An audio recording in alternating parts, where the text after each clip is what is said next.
Puji Tuhan.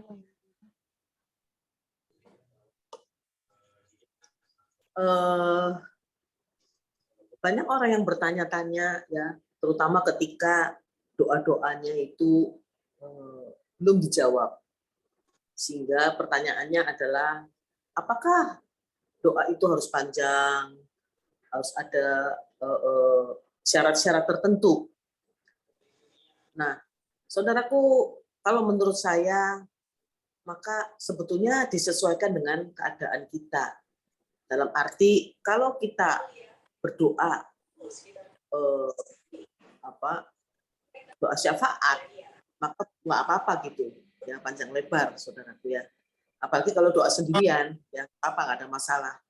Namun yang Tuhan inginkan adalah ketika kita berdoa fokus kepada Tuhan, karena seringkali yang terjadi adalah kita berdoa itu seperti semacam syarat. Ya. Ada juga yang mengatakan kalau mau sembuh harus berdoa doa Bapa Kami sampai 10 kali. Ya. Jadi ada bermacam-macam pendapat, tapi menurut saya tergantung dari keperluan. Kalau itu urgent atau harus segera, tentunya tidak perlu panjang lebar. Contoh, ketika Petrus tenggelam, Petrus itu nggak doa Bapa Kami, ya. Katakanlah Bapa Kami yang ada di dalam surga, dikuduskanlah namamu, datang. Kalau dia berdoa Bapa Kami dan panjang lebar, tentu dia sudah tenggelam, ya. Nah, makanya Petrus ketika mau tenggelam itu dia hanya teriak, Tuhan tolong. Jadi kira-kira seperti itu sih saudaraku. Jadi nggak perlu panjang lebar. Apalagi yang nggak boleh panjang lebar itu adalah ketika doa makan bersama, ya jangan panjang lebar. Nanti yang sudah lapar itu jadi udah kenyang dah, ya. Makanan yang udah panas jadi dingin lagi. Jadi sekali lagi yang penting adalah ketika kita berdoa kita harus fokus kepada Tuhan. Kenapa? Karena ketika kita berdoa, kita panggil nama Tuhan, Tuhan pasti hadir. Karena sesuai dengan janjinya. Ketika engkau memanggil namaku, aku hadir. Jadi artinya ketika saudara berdoa, yang hadir adalah Tuhan, yang adalah pencipta, penguasa, dan pemelihara alam semesta ini, yang hebat, luar biasa, agung, mulia, suci, kudus, yang harus kita hormati. Jadi jangan sembarangan.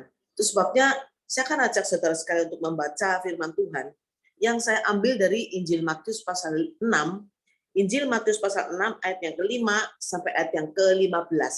Saya akan bacakan untuk saudara. Dan ternyata saudaraku ketika berdoa itu ada beberapa arahan-arahan yang Tuhan berikan kepada kita. Ya, ada 3 arahan yang Tuhan berikan kepada kita. Yang pertama, arahan yang pertama itu tertulis dalam ayat yang ke-5 Injil Matius pasal yang ke-6. Dan apabila kamu berdoa, janganlah berdoa seperti orang munafik. Mereka suka mengucapkan doanya dengan berdiri dalam rumah-rumah ibadat dan pada tikungan-tikungan jalan raya, supaya mereka dilihat orang. Aku berkata kepadamu, sesungguhnya mereka sudah menerima upahnya. Arahan pertama, Tuhan ingin mengingatkan kepada saudara dan saya, ya, supaya ketika berdoa, jangan seperti orang munafik. Orang munafik itu adalah dia pintar banget menasihati orang, pintar banget berbicara, indah-indah dan bagus-bagus. Tapi dalam kenyataannya yang berbicara itu nggak melakukan. Jadi cuma asal bicara saja. Nah, ketika kita berdoa kepada Tuhan, sekali lagi, kita panggil nama Tuhan, Tuhan hadir, saudara. Jadi intinya adalah fokus kepada Tuhan. Ini doa panjang lebar supaya dipuji sama orang. Waduh, doanya Ibu Melda bagus banget ini ya. Atau sebetulnya di sini dikatakan berdiri dalam rumah-rumah ibadat. Itu enggak dilarang karena kita sekarang ini di gereja pun kita seringkali berdoa sambil berdiri. Nah, itu nggak apa-apa. Yang penting sekali lagi fokus kepada Tuhan. Ya, bukan karena pengen dipuji oleh orang. Sampai dikatakan berdoa di tikungan-tikungan jalan raya, ya saudara ya. Saudaraku sekarang ini malah nggak boleh ya, kalau saudara berdoa di tikungan-tikungan jalan, saudaraku bisa ditangkap sama Satpol PP, saudara ya. Jadi saudaraku itu arahan yang pertama dari Tuhan. Lalu yang kedua dikatakan, tetapi jika engkau berdoa, masuklah ke dalam kamarmu, Tutuplah pintu dan berdoalah kepada Bapakmu yang ada di tempat tersembunyi. Maka Bapakmu yang melihat yang tersembunyi akan membalasnya kepadamu. Ini pun bukan menjadi sebuah syarat. Ya. Apakah ketika berdoa itu harus masuk kamar, tutup pintu, ya baru doanya didengar oleh Tuhan? Enggak, saudara. Katakanlah masuk kamar terus lupa tutup pintu terus nggak didengar juga, enggak. Ya, itu bukan syarat, saudara. Maksudnya adalah masuklah ke dalam kamar hatimu dan tutuplah pintu pikiranmu. Kembali lagi, tetap harus fokus. Masuk ke dalam kamar hatimu, tutuplah pintu pikiranmu. Artinya ketika berdoa, pikiran kita jangan melayang kemana-mana. Mulut kita berdoa, mengucapkan kata-kata doa, tapi pikiran bisa melayang. Waduh, tadi kompor sudah dimatiin belum ya? Kira-kira begitu. Ya, wah, tadi parkirnya nggak benar, jangan-jangan nanti diserempet yang parkir yang lain. Macam-macam yang kita pikirkan. Nah, saudara, yang Tuhan inginkan adalah sekali lagi, kita masuk dalam kamar hati kita, dan kita fokus kepada Tuhan, pikiran kita kepada Tuhan, menghormati kehadiran Tuhan. Itu penting sekali. Ya, seringkali kita orang Kristen zaman sekarang ini, setelah perjanjian baru, kita seringkali menganggap enteng kehadiran Tuhan. Padahal kalau kita membaca perjanjian lama, ketika Tuhan hadir, semua orang itu tersungkur. Kurang apa Yohanes itu, saudara? Yohanes itu adalah murid kesayangan Tuhan. Tapi ketika Tuhan hadir, dia tersungkur seperti orang mati. Ya, jadi kembali lagi, ketika kita berdoa, kita menghormati hadirat Tuhan. Jangan sambil tiduran, ya terus nanti aminnya pagi-pagi, ya. Jangan, saudara, ya. At least itu duduklah dan juga pakai baju yang benar, ya kan, rapih gitu, saudara. Kenapa? Karena kita menghormati kehadiran Tuhan yang kita panggil. Itu arahan yang kedua. Arahan yang ketiga adalah, lagi pula dalam doamu itu janganlah kamu bertele-tele seperti kebiasaan orang yang tidak mengenal Allah. Mereka menyangka bahwa karena banyaknya kata-kata, doanya akan dikabulkan. Jangan seperti orang yang tidak mengenal Allah, doanya bertele-tele. Artinya begini, orang yang tidak mengenal Allah itu adalah ketika berdoa itu nggak yakin bahwa Allah hadir dan mendengarkan doa. Sehingga bertele-tele, ya sepertinya tuh Tuhan tuh nggak mengerti apa yang kita bicarakan. Jadi maksudnya seperti ini mungkin, saudaraku ya. Tuhan tahu kan, suami saya bulan lalu di PHK. Jadi sekarang saya harus mencari pekerjaan untuk mendatangkan income, pendapatan, membantu suami saya. Dan Tuhan tahu kan, saya mencoba untuk menjual makanan, tapi rugi melulu. Kenapa? Karena bahan-bahan makanan di pasar semuanya naik. Saya bingung loh Tuhan. Kalau saya naikkan nggak ada yang beli. Kalau saya nggak naikkan, saya rugi melulu. Bagaimana, hayo Tuhan? Menurut Tuhan bagaimana? Jadi saudara bertele-tele, sepertinya Tuhan tuh nggak dengar kita. Sepertinya Tuhan juga nggak menanggapi doa-doa kita. Itulah bentuk atau wujud dari orang yang tidak mengenal Allah. Kalau kita mengenal Allah, kita yakin dan percaya semua firman-Nya ya dan amin. Semua janjinya pasti terjadi. Engkau panggil namaku, aku hadir, dan dia pasti hadir ketika saudara panggil dia. Maka dari itu, saudara, Tuhan luar biasa, ya. Tuhan ingin supaya kita jangan seperti orang-orang yang tidak mengenal Allah. Maka penting sekali ayat ke-8, kita akan baca bersama-sama, saudaraku. Ayat ke-8 dari Injil Matius pasal 6, ini intinya tuh di sini. Kita baca, saudara ya. 1, 2, 3. Jadi, janganlah kamu seperti mereka, karena Bapakmu mengetahui apa yang kamu perlukan sebelum kamu minta kepadanya. Saya minta saudara-saudara yang hadir pada saat ini mengucapkan ayat 8 ini bersama-sama. Tetapi kata kamu ganti dengan saya. Supaya kita tahu bahwa setiap firman Tuhan yang muncul itu adalah untuk kita, ya, bukan untuk orang lain. Jangan dilempar untuk orang lain. Waduh, ayat ini sebetulnya bagus untuk si Maria. Sayang Maria nggak hadir. Bukan, saudara. Ya, setiap firman Tuhan yang saudara dengar, saudara baca pada saat ini atau di saat-saat lain, itu sebetulnya Tuhan berbicara kepada saudara. Jadi saya ingin kita baca sekali lagi ayat ke-8 bersama-sama dengan mengganti kata kamu menjadi saya. Ya, kita baca 1, 2, 3. Jadi janganlah saya seperti mereka, karena Bapa saya mengetahui apa yang saya perlukan sebelum saya minta kepadanya. Amin, saudara. Saudaraku, Bapakku tahu loh apa yang aku perlukan sebelum aku minta kepadanya.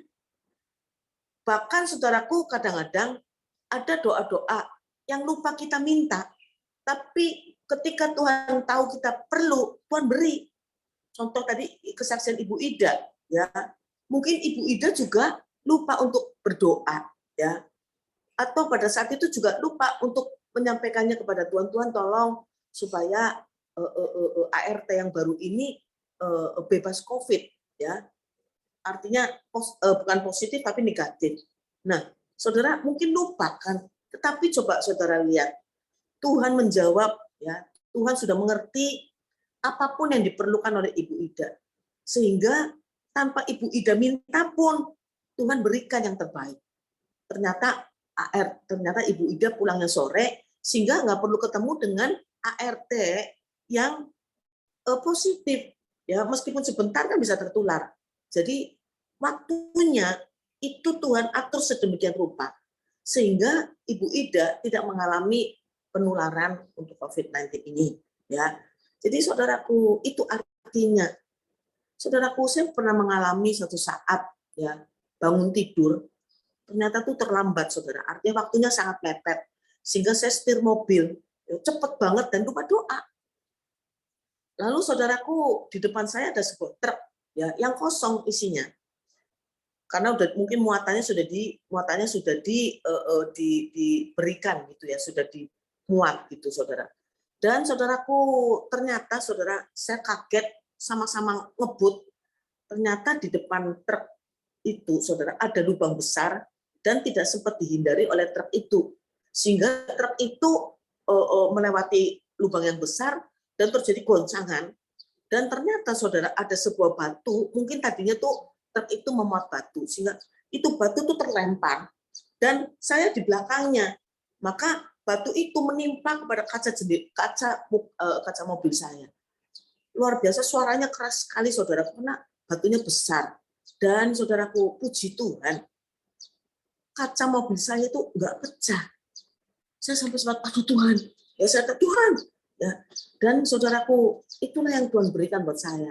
Saya lupa berdoa, saya buru-buru dan lupa berdoa. Tetapi ketika Tuhan melihat saya membutuhkan perlindungan dari Tuhan, maka meskipun saya nggak berdoa, Tuhan tetap melindungi saya. Amin, saudara. Jadi saudaraku, itulah 3 arahan yang Tuhan berikan kepada kita, ya. Sehingga Tuhan katakan, karena itu berdoalah demikian, ayat 9. Karena itu berdoalah demikian, Bapa kami yang di sorga, dikuduskanlah namamu. Saudaraku, perlu sekali ketika kita berdoa, kita panggil nama Dia dong. Dia, Tuhan itu menganggap saudara-saudara dan saya adalah anak. Dan Tuhan memposisikan dirinya sebagai Bapa. Maka patutlah kita panggil Dia, Bapakku yang ada di sorga. Ketika berdoa, Tuhan ingin kasih tahu kepada kita, jangan langsung kepada menu utamanya. Menu utamanya itu minta-minta. Tuhan tolong berkati pekerjaanku hari ini. Tuhan tolong ini, Tuhan tolong itu. Jangan, ya. Tuhan ingin ketika berdoa, pertama-tama kita panggil Dia, Bapakku yang di sorga. Saudaraku, saat ini pun ketika saya ucapkan itu, saya merasa besar hati loh. Bapakku yang ada di sorga. Bapakku itu ada di sorga, penguasa alam semesta ini, pencipta dan pemelihara alam semesta ini, yang punya kekuasaan luar biasa. Dikuduskanlah namamu. Dikuduskanlah namamu, karena kau luar biasa, hebat, dahsyat. Nggak ada yang bisa menandingi engkau, Tuhan. Dan tidak ada satupun yang tidak bisa engkau lakukan. Tidak ada yang mustahil bagimu. Itu diucapkan, ya. Dan saya pasti yakin, percaya Tuhan mendengar suara saudara, perkataan saudara, itu pasti menyenangkan hatinya. Bapakku yang ada di surga, dikuduskanlah namamu. Engkau dahsyat luar biasa, pencipta alam semesta ini, enggak ada yang bisa menandingi Engkau ya Tuhan. Dan Engkau begitu baik kepada kami. Saudara, ucapan itu, ya saya yakin dan percaya Tuhan hadir dan mendengarkan doa saudara. Ya, dikuduskanlah namamu. Ayat ke-10 penting sekali. Datanglah kerajaanmu, jadilah kehendakmu di bumi seperti di sorga. Yang mengucapkan kata-kata ini adalah Tuhan. Datanglah kerajaanmu. Artinya apa, saudara? Artinya sangat-sangat memungkinkan kerajaan sorga itu datang. Selagi saudara masih hidup di dunia ini, saudara pun bisa menikmati kerajaan sorga, ya, yang datang kepada saudara. Sekali lagi, yang mengucapkan dan memerintahkan saudara-saudara dan saya untuk kita ucapkan kepada Bapa di sorga, itu Tuhan. Katakanlah, sampaikanlah kepada Bapa di sorga. Bapa di sorga, datanglah kerajaanmu. Jadi artinya sangat memungkinkan kerajaan sorga itu datang. Dan Roma 14 ayat 17 itu berbunyi begini, saudara. Roma pasal 14 ayat 17. Sebab kerajaan Allah atau kerajaan sorga bukanlah soal makanan dan minuman, tetapi soal kebenaran, damai sejahtera, dan sukacita oleh Roh Kudus.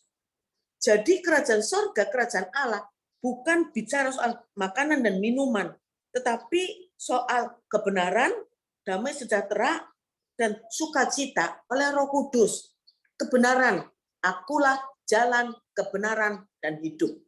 Artinya apa, saudara? Kerajaan sorga itu bisa datang kepada saudara ketika ada Yesus. Siapa kebenaran itu? Yesus. Ya, aku adalah jalan kebenaran. Aku terang kebenaran dan hidup, saudara. Ya, jadi saudaraku yang dikasihi oleh Tuhan, maka saudara, ketika kita berdoa, kita panggil nama Tuhan, Tuhan hadir, Tuhan ajarkan kepada kita, sampaikan kepada Bapa di surga, datanglah kerajaanmu. Saya bersyukur kepada Tuhan, saudaraku, karena apa? Saya sempat membaca tulisan dari penulis dari Inggris, William Cowper. Dia bilang begini, kebahagiaan sorga yang masih bisa bertahan di bumi setelah manusia jatuh ke dalam dosa, itu ada di dalam keluarga. Sekali lagi, kebahagiaan sorga yang masih bisa bertahan di bumi setelah manusia jatuh ke dalam dosa, itu ada di dalam keluarga. Bukan di tempat lain, bukan di karaoke, bukan di tempat mabok-mabokan, atau di mana saja, tidak. Ya, kerajaan sorga itu, saudaraku, kebahagiaan sorga yang masih bertahan di bumi, itu adanya di dalam keluarga. Maka jaga baik-baik keluarga. Amin, saudara. Ya, saudara bisa menikmati kerajaan sorga ada di dalam keluarga. Kita hamba-hamba Tuhan, terutama yang menyampaikan firman Tuhan, akan sulit menyampaikan kebenaran ketika kalau keluarganya nggak beres. Tuhan ingin supaya ring terdekat itulah keluarga itu yang harus dibenerin. Ya, firman Tuhan bilang begini, engkau akan menerima kuasa ketika Roh Kudus turun ke atas kamu, sehingga kamu bisa menjadi saksiku di Yerusalem.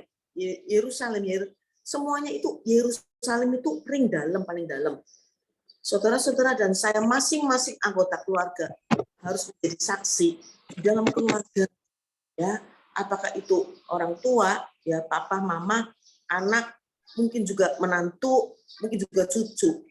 Semuanya itu bertanggung jawab masing-masing untuk bisa membuat keluarga saudara itu berbahagia. Saya bersyukur kepada Tuhan karena kami bukan orang yang kaya raya, ya, tetapi saudaraku, saya bersyukur almarhum suami saya itu luar biasa baik, ya. Maka pada saat saya mengalami masalah dalam kehidupan ini, apapun masalah itu, seberat apapun, Tuhan ingatkan kepada saya betapa baiknya, betapa luar biasanya Tuhan itu memberikan, menganugerahkan kepada saya seorang suami yang sangat baik. Sudah meninggal tahun 2020, saudara. Ya. Dan saya sering kali memikirkan, membayangkan, apakah suami saya pernah menyakiti hati saya. Saya hitung-hitung dengan anak-anak itu ngobrol ya saudara ya. Saya katakan papa itu nggak pernah menyakiti mama, satu kali pun nggak pernah. Saya cari-cari apa ya, pernah ya dia itu nyindir saya kek, atau membanding-bandingkan saya dengan wanita lain kek, nggak pernah saudara ya. Sehingga saya mengucap syukur kepada Tuhan. Bersyukur juga anak-anak luar biasa. Anak-anak saya luar biasa, saudara. Saya bersyukur ya karena Tuhan baik. Keluarga yang takut kepada Tuhan, ada kebenaran. Keluarga yang memanggil Yesus masuk ke dalam rumah tangga. Kebenaran, damai, sejahtera, sukacita dalam Roh Kudus. Saudara menerima itu, berarti saudara mengalami kerajaan surga di dalam keluarga. Amin. Ada banyak persoalan yang kita hadapi, tetapi ketika ada Yesus, ya, Yesus menjadi pokok utama di dalam keluarga kita. Saya yakin dan percaya saudara akan menerima kerajaan surga. Ada kebahagiaan. Saya nggak pernah, saudaraku, memaksa anak-anak saya untuk pelayanan, tapi puji Tuhan, sekarang ini semuanya melayani, ya. Sebatas mungkin baru sebatas ada komsel dan lain-lainnya, tetapi mereka semua melayani Tuhan. Dan bersyukur juga saudara ya, di dalam setiap hari kami itu setiap sore bersyukur karena anak saya yang pertama itu sudah menikah, punya anak 2, tapi kami tinggal karena puji Tuhan berikan rumah yang tanahnya cukup luas sehingga ada pavilion di situ saudaraku. Dan kita seringkali berkumpul membicarakan firman Tuhan. Jadi saudaraku, maka ada Yesus di dalam sebuah rumah tangga dan juga ada damai sejahtera, sukacita, itulah surga. Ya. Jadi suami istri saling mengerti, saling peduli satu dengan yang lain. Ya.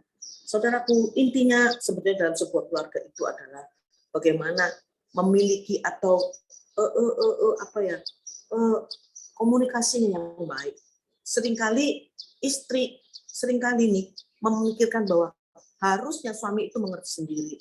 Tapi saudara, kadang-kadang ibu-ibu, suami itu perlu dikasih tahu. Ya, jangan bilang harusnya mengerti sendiri, jangan ya. Karena saudara, ibu-ibu kadang-kadang harus diberitahu. Saya kasih contoh.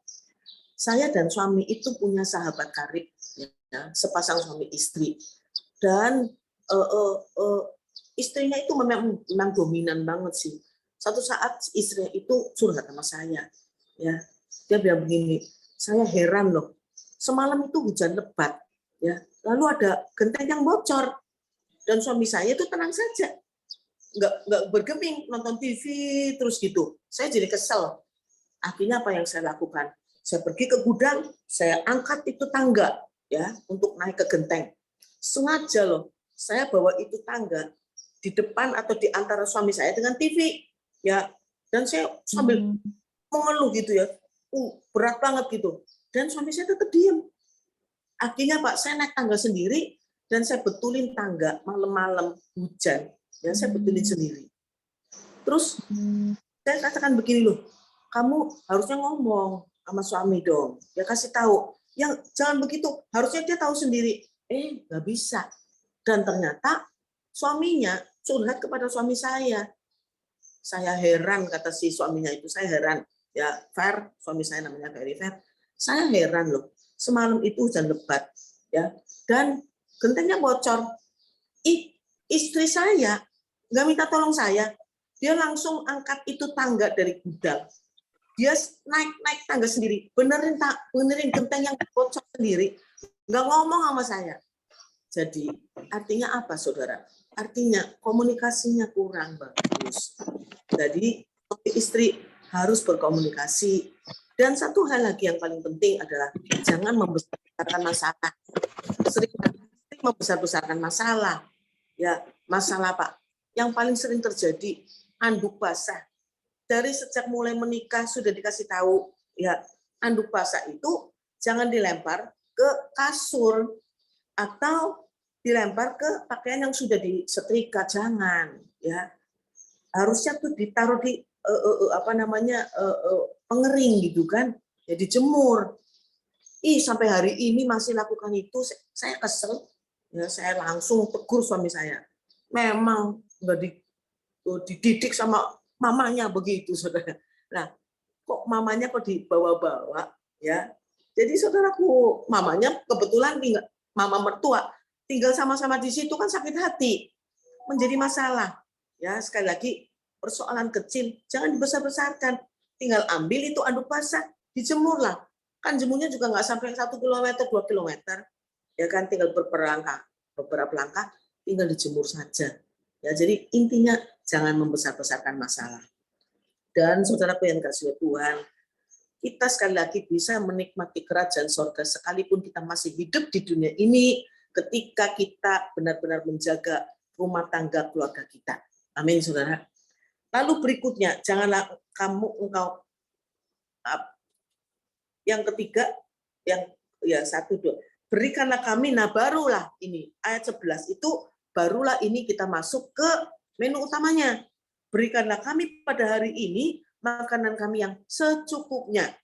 Saudaraku yang dikasihi oleh Tuhan, kita pemikiran saya dulu, doa ini kurang pas ya. Maksud saya begini, berikanlah kami pada hari ini makanan kami yang secukupnya. Dalam pikiran saya dulu, secukupnya artinya apa? Artinya pas-pasan. Jadi saya membayangkan berarti nggak boleh dong kita punya mobil 2, ya kan? Mungkin juga rumah 2 atau 3, apa nggak boleh? Dan Tuhan kasih pengertian kepada saya, saudara, bahwa ukuran secukupnya Tuhan nggak sama dengan ukuran secukupnya manusia. Ya, ukuran secukupnya Tuhan itu tentang kemurahan Tuhan. Artinya boleh kita memiliki harta yang berlimpah-limpah, tapi jangan dinikmati sendiri. Harta kita pergunakan juga untuk mempermuliakan nama Tuhan, membantu orang yang susah, saudaraku. Jangan kita nikmati sendiri. Itu maksudnya, ya. Jadi, saudaraku, ukuran secukupnya Tuhan nggak sama dengan ukuran secukupnya manusia, ya. Saudaraku, bahkan saudara kita percaya, kita yakin bahwa Tuhan pun mampu memberikan kepada kita jauh lebih besar daripada apa yang kita doakan dan kita pikirkan. Efesus pasal 3 ayat 10, ayat 20. Saudaraku, kita percaya, kita yakin Tuhan dapat memberikan kepada kita jauh lebih banyak daripada apa yang kita doakan dan kita pikirkan. Salah satu contoh yang saya alami, ya benar-benar luar biasa, adalah ketika bertanding. Saya sempat mengalami, saudaraku, ketika bertanding, usia saya sudah 33 tahun dan sudah punya anak. Tuhan izinkan saya main lagi. Mungkin saya satu-satunya di Indonesia, saudara ya. Sudah menikah, usia 33 tahun, sudah punya anak. Tuhan izinkan saya main lagi, dan ketika itu saudara usia saya 33 tahun dan harus bertanding di Istora Senayan melawan yang namanya Ling Lingwei, Han Aiping. Ling Lingwei dan Han Aiping itu dari China, Tiongkok, pemain tunggal yang hebat banget, nggak ada yang bisa ngalahin.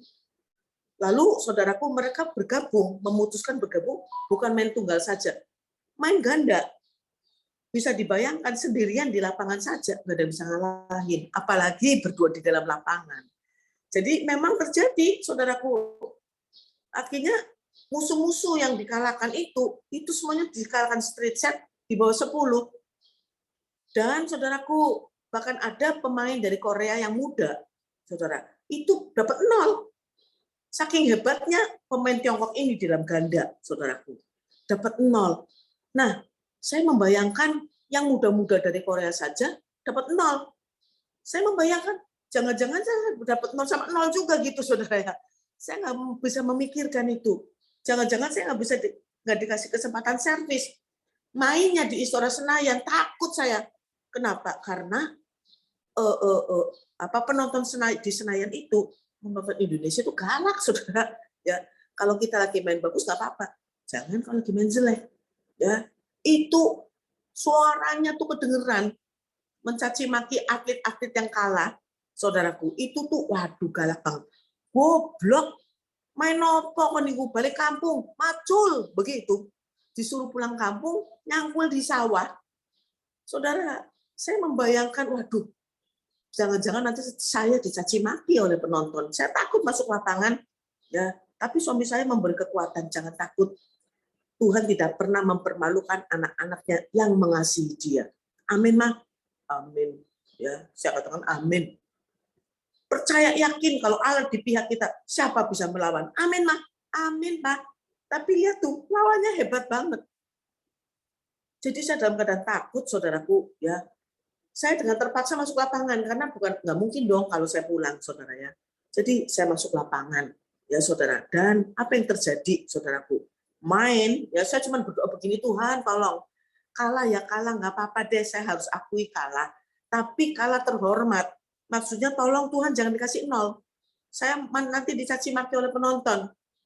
Apa yang terjadi, saudara? Ya, kita main, cepat gitu game, pindah bola, pindah tempat, main lagi 1 detik itu game dengan cepat, saudaraku, dan ternyata menang.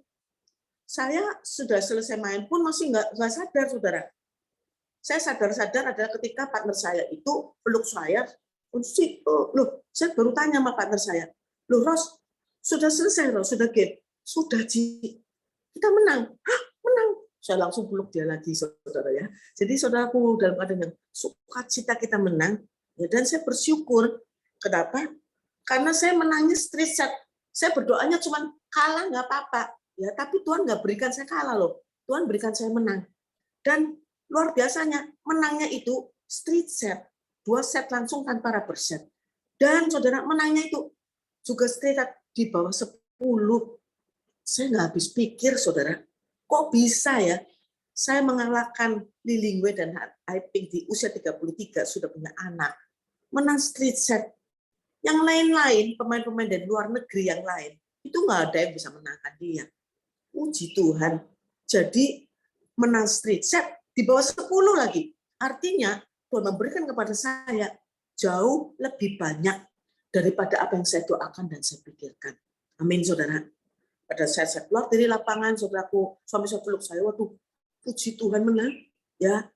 Dan selama kamu main, saya selalu berdoa, ya, saya menyanyi gitu ya kan. Karena apa? Karena tegang ya kan. Dan oh ya puji Tuhan, ada 3 hamba Tuhan yang nonton. Tim doanya kuat, saudara.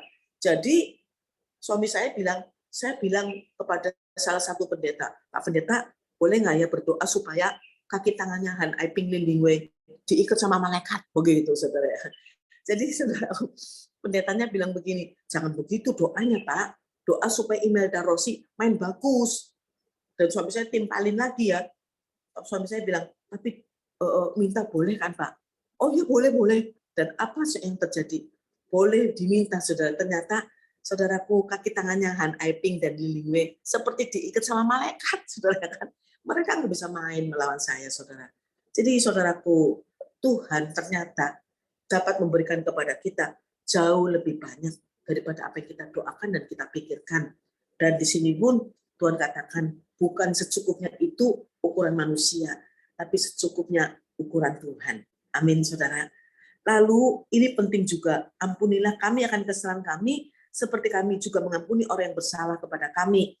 Masih ada kaitan dengan ayat 14 dan 15. Karena jikalau kamu mengampuni kesalahan orang, Bapakmu yang di sorga akan mengampuni kamu juga.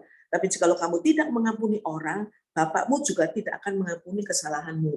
Dalam hal ini, Tuhan ingin supaya saudara memiliki pengampunan. Jujur saja, tidak mudah loh mengampuni saudara. Apalagi mengampuni orang yang tidak layak untuk kita ampuni. Memfitnah kita, ya, mempermalukan kita di depan orang banyak. Itu sulit untuk kita ampuni, saudara. Ya. Tapi Tuhan menuntut kita untuk kita mengampuni. Jangan pernah kehabisan stok pengampunan. Karena Tuhan tidak pernah kehabisan stok pengampunan. Apapun dosa kita, kesalahan kita, Tuhan tetap mengampuni. Meskipun dosamu merah seperti kirmisi, akan dibuat putih seperti salju. Saudaraku, sehebat sebesar apapun kesalahan kita, Tuhan tetap ampuni kita. Jadi, dengan pengertian itu, Tuhan ingin kita juga mengampuni orang lain. Saya bersyukur kepada Tuhan, saudara. Ada banyak firman Tuhan yang saya dengar, yang saya baca, saudaraku, yang benar-benar mengarahkan saya untuk bisa mengampuni. Gak ada yang lain yang bisa mengarahkan saya, memberitahu kepada saya dan memberi kemampuan buat saya untuk memberikan pengampunan. Tapi firman Tuhan itu luar biasa. Salah satunya kejadian Yusuf di tanah Mesir. Ya, ketika Yusuf di tanah Mesir sukses, dia panggil saudara-saudaranya ke Mesir. Saudara-saudaranya sudah pada ketakutan. Karena apa? Karena mereka bersalah kepada Yusuf. Mereka menjual Yusuf sebagai budak, ya, mengalami penderitaan yang luar biasa. Takut mereka karena mereka pasti akan dihukum, ya. Tapi apa yang Yusuf katakan dan sampaikan kepada saudara-saudaranya? Yusuf bilang begini secara sederhana, nggak usah takut, ya. Saya nggak akan menghukum kalian. Kenapa? Karena saya nyampe ke Mesir bukan karena kalian. Saya nyampe ke Mesir karena ada rancangan Allah yang luar biasa, ya, untuk menyelamatkan umat manusia dari kepunahan karena terjadi 7 tahun kelaparan, saudara. Dan Yusuf dirancang oleh Tuhan untuk menyelamatkan bangsa Israel juga dari kepunahan gara-gara ada kelaparan. Jadi Yusuf ungkapkan itu, nggak usah takut, saya tidak akan menghukum kamu, ya, karena saya tahu saya sampai ke Mesir bukan karena dijual oleh kamu, tapi karena ada rancangan Allah yang luar biasa buat saya. Artinya, Imelda, saya merasa Tuhan sampaikan begini, artinya Imelda, orang itu memfitnah kamu dan mempermalukan kamu di hadapan orang banyak. Bukan karena orang itu jahat, tapi aku pakai orang itu untuk memproses kamu, supaya kamu diberi kemampuan untuk bisa mengampuni. Saudaraku, karena kalau kita nggak mengalami masalah di dalam hidup, kita nggak mengalami difitnah orang, dipermalukan oleh orang, bagaimana kita bisa praktek firman Tuhan untuk bisa mengampuni? Nggak gampang, saudara. Ya, saudara nggak akan mengalami itu. Maka Tuhan berikan kepada kita, ya, satu pergumulan, satu persoalan, satu pencobaan, ya, supaya kita bisa mengampuni. Difitnah, dijahatin orang, dipermalukan oleh orang, ya, tapi Tuhan memberikan kemampuan kepada saudara dan saya terutama untuk kasih pengampunan, dan itu tidak mudah, perlu waktu yang panjang, ya, saudaraku. Tapi mari kita belajar dari sini, karena Tuhan juga tidak pernah kehabisan stok pengampunan buat saudara dan saya. Amin, saudara. Terakhir, janganlah membawa kami ke dalam pencobaan, ya. Saudaraku, ini penting sekali karena ini satu-satunya yang Tuhan ucapkan kepada kita tentang pencobaan nih. Janganlah membawa kami ke dalam pencobaan, lepaskanlah kami daripada yang jahat. Kenapa Tuhan penting sekali sampaikan itu kepada saudara-saudara dan saya dalam doa Bapa kami? Ya, satu-satunya nih. Karena Tuhan tahu yang namanya pencobaan itu berat. Jadi saudara-saudara dan saya, ya jangan dekat-dekat sama pencobaan. Ya dong. Ya, Hawa jatuh ke dalam dosa. Kenapa? Karena dia dekat-dekat sama pencobaan. Dia deketin itu buahnya. Lalu mulai memikirkan, merasakan, ini kalau dimakan enak banget ini. Ya buah ini kalau dimakan enak sekali.